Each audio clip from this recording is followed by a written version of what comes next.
ॐ ह्रीं श्रीं आदिनाथाय नमः। ॐ नमः सिद्धेभ्यः। ॐ नमः सिद्धेभ्यः। ॐ नमः सिद्धेभ्यः। भक्तामर स्तोत्रमधील आज काव्य क्रमांक 28 ऐकूया.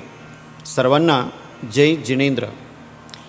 उच्चैरशोकतरुसंस्थितमुन्मयूख मा भाति रूपममलं भवतो नितान्तं स्पष्टोल्लसत्किरणमस्ततमोवितानं बिम्बं रविरिवपयो धर पार्श्ववर्ती. उंच अशा अशोक वृक्षाखाली स्थित, त्याचप्रमाणे ज्याची किरणे वरती फैलावत आहेत असे आपले उज्ज्वल रूप, स्पष्ट रूपाने ज्याची किरणे शोभायमान होत आहेत व अंधकाराचा समूह ज्यांनी नष्ट केला आहे, अशा मेघाजवळील सूर्यबिंबानजीक नितांत रमणीयपणे शोभत आहे. हे प्रभो, उंच फुललेल्या अशोक वृक्षाखाली आपले सुवर्णासारखे उज्ज्वल रूप अशा प्रकारे शोभायमान होते की जणू काही काळ्या भिन्न मेघाखाली सूर्यमंडळच. 24 तीर्थंकरांचे 24 केवली वृक्ष आहेत.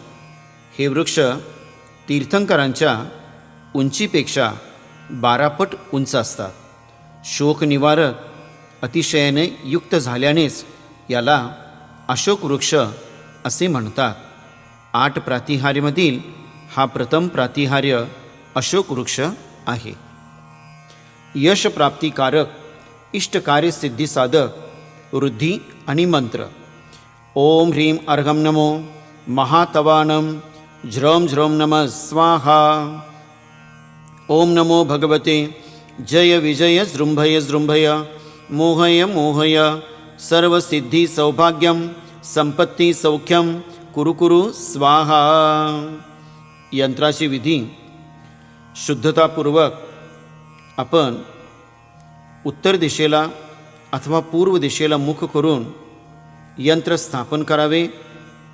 यंत्र स्थापन केल्यानंतर अभिषेक पूजन करून कळस स्थापन करावे आणि उत्तर दिशेला मुख करून दर्भासनावर सुखासन मध्ये बसून सुगंधी पुष्पांनी 1000 वेळा वृद्धी, मंत्र आणि काव्य यांची आराधना करावी. या आराधनाने आपल्याला सर्व प्रकारचे मनोरथ पूर्ण होते, कार्यसिद्धी होते. याच्यामध्ये पिवळ्या रंगाचे वस्त्र आपण धारण करावे. ओम ह्रीं अशोकतरु प्रातिहार्य सहिताय श्री आदिनाथ जिनेंद्राय अर्घ्यं निर्वपामिति स्वाहा. श्रोते हो, आज आपण भक्तामर स्तोत्रमधील 28 क्रमांकचे काव्य ऐकलेले आहेत. उद्या आपण सिंहासन प्रातिहार्यमधील 29 नंबराचे काव्य ऐकायचे आहेत. तोपर्यंत सर्वांना जय जिनेंद्र.